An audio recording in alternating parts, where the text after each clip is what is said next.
Hey, Mike. I'm good. How you doing? I'm really good. I'm so excited to get you on board because you are a busy guy. Definitely. Both you and Kenya are very, very busy. Yes. So it's really cool to have you here. I was checking out your profile. Actually, you've got a good story. So share it with us.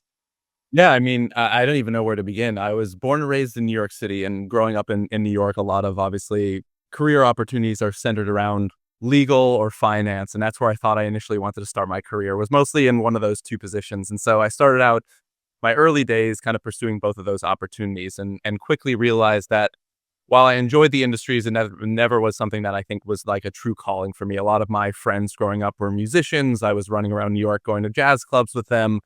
So I always knew in the back of my head that that was always something that was capturing my passion, and never necessarily saw it as like an actual career pursuit until one summer during college. I then couldn't find a job, couldn't find an internship.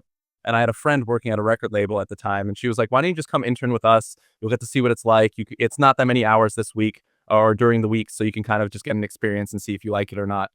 So I jumped on board there, and I was doing A&R, which stands for Artist and Repertoire at the time, which is the department that's charged with kind of finding talent, developing talent, and making sure that the obviously are connected with the right writers, right producers, etc. And I instantly fell in love with not only the characters that are there, but the work that you're doing in general too, and making sure that someone's story and voice is just heard globally or even regionally. So from that moment onward, I was kind of hooked and knew I wanted to be in entertainment in some capacity, hopefully within music. So out of school, I was looking for every job I could possibly find under the sun when it came to entertainment. And I found myself actually at Red Bull, which is tangential to entertainment, but obviously works within the spaces very, very well. Yeah. So while I was there, I was on what was called the cross marketing and consumer activation team. And being under Red Bull's wing, you really get to see how a marketing machine works. Like when I first started at Atlantic, I was on what was called the strategic development team, which is kind of like an in-house business development team. We were really charged with finding content creation pipelines and content distribution pipelines. So it's new partnerships in terms of production studios, new partnerships in terms of YouTube channels that were kind of operating and coming up, and how we can kind of create better pipelines for our artists and our music to get kind of seen in those spaces. And I realized to myself that we weren't necessarily talking to the video game industry or a lot of new media in a deep capacity outside of just licensing music. And in the digital landscape now, we can talk to a lot of these industries in a much deeper capacity than just, hey, here's our song, use it in commercial, use it in a trailer, use it in the background of a video game, etc. So I started taking stock of where all of our artists kind of fell within the space. It was anything from, do you play video games? If you do, what consoles do you use? Do you know what Twitch is? Do you know what Discord is? And started asking them a bunch of questions just about their affiliation with the space. And once I had like a repertoire of all of our artists, I had a huge spreadsheet with all 300 of our artists where they aligned within the space. I just started reaching out to a bunch of different contacts that I either knew personally or found through LinkedIn or kind of cold DM'd in general, whether it was the Logitechs of the world, whether it was Twitch, Discord themselves, all of these kind of tangential and native gaming platforms. I was just kind of supercharged by the leaders here to kind of keep running at the spaces that I was running at. Grew my remit a little bit to be more inclusive of new technologies, new media outside of video games as well. And now I encompass kind of what we call innovative marketing here. So it's kind of more focusing on new media and leading the charge there outside of traditional DSPs, outside of traditional social media platforms. The internet is a huge place, as I like to say, and people spend their time on a lot of other platforms outside of Facebook, outside of Instagram, outside of Twitter. So we really need to be speaking to all of our fans and where they are. A little bit more about Atlantic. We had a really good conversation about kind of what makes them quite a unique label. Yeah, so just to your last point, I've been at Atlantic for almost 7 years now. My Yep. anniversary at the top of the year. So within the music industry, that seems to be a very long time in general. And I think something about Atlantic that is really unique is there's obviously been a tumultuous time across the music industry. There have been a ton of layoffs over the last few years across majors, independents, etc., just because of the changing landscape of music and music consumption in general. Getting the right influencers to be on board and utilizing them in a proper way, whether that's finding these new ecosystems that kids are really kind of gravitating towards. Like Twitch is a big example for us in general of like where we like to start a lot of our campaigns, because we notice that a lot of viral moments from cultural tastemakers, these streamers, the Kai Cenats of the world, the Marlins, the the Black Boy Maxes of the world, they are the ones that are actually starting a lot of online conversation that then trickle onto the Instagrams, onto the Twitters, onto these other massive social media platforms that then we can then throw gas on the fire and make sure that it gets even bigger from that moment onward. We want to make sure that our artists are able to stand above the noise. And the noise now is just the influx of music that is being uploaded to all of these digital service providers in general. And we think that one of the best ways to make sure that an artist stands out is connecting with fans on a deeper level. So showing out who they are as an individual person outside of their music. So we have so much connective tissue with this one individual outside of just liking the sound they produce themselves. So that's what we find really important about partnerships. And those partnerships scale across so many different industries. Like I'm mentioning, it really depends on what the artist is interested in themselves. Chris has just asked, which is a really good one. How do you measure the success of a partnership? Mhm. I think it really depends out of the gate. We kind of set different KPIs that depending on certain kind of industries that we're going after, certain partnerships that we're going after. If it's a digital partnership, it's going to be very different than like a fan pop-up meet and greet. If it's an IRL kind of activation in general too. A lot of it comes back to three different buckets. Obviously, social growth, pre and post collaboration and partnership in general. We'll track that pre and post consumption, whether that's digital or physical consumption of an artist's music. We'll check that as well. And then for the partnership itself, we'll have a lot of KPIs within it. So obviously, at the end of the day, when it comes to music, we want social growth for our artists, we want DSP growth for our artists, and we want consumption growth for our artists as well. So those are the three buckets that we generally try to point towards from like a 30,000 foot view. And then we'll have smaller kind of KPIs underneath that as well. Don't get me wrong, there will always be the traditional brand partnerships route, which is more in the music industry, product placement within music videos, official drink sponsors of tours, branding venues like you mentioned. And those will always be there. That will be more just to offset costs of production for those actual specific tour moments, specific kind of production moments, etc. But when it comes to actually marketing the music itself, there needs to be a more authentic alignment between brand slash other industry and the artists themselves in order to make sure that the story is told in an authentic way and that it actually resonates with the community you're trying to reach. Yeah. If you're just kind of slapping two things together, it's going to taste like a weird sandwich Yeah. where none of the components actually make sense together. They could sound like they make sense in general, but when you actually have them in one cohesive bite, it doesn't make sense whatsoever, and your taste buds are not happy about it. Why why would you go to a gaming platform like Roblox? And also, how do you really know that it's working? You know, Mhm. are they sharing their data? Are they, do you kind of have a partnership? So first and foremost, just the number of people that are on the platform, the number of experiences that are on the platform.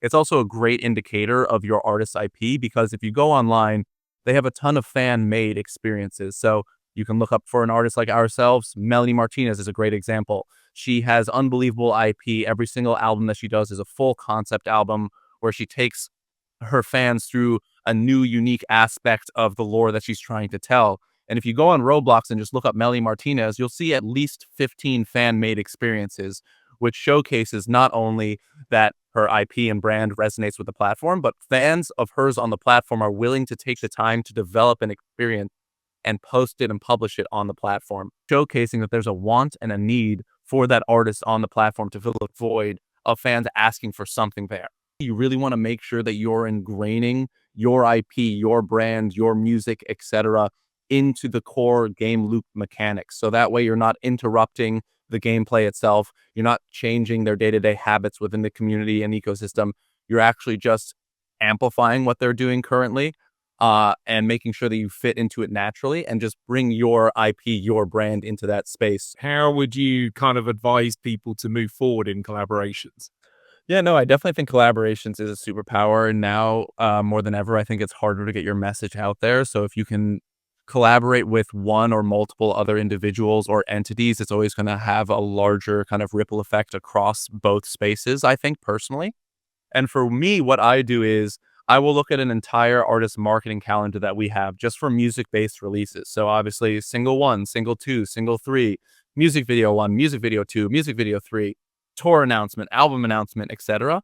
And find out how that's kind of baked out over the 4 to 8 month cadence that we generally have for an artist marketing rollout. And I'll find moments that make sense for certain collaborations to happen. Saying like, for example, if during music video three, we don't necessarily have a big moment outside of that, just launch on YouTube and launch on TikTok and socials.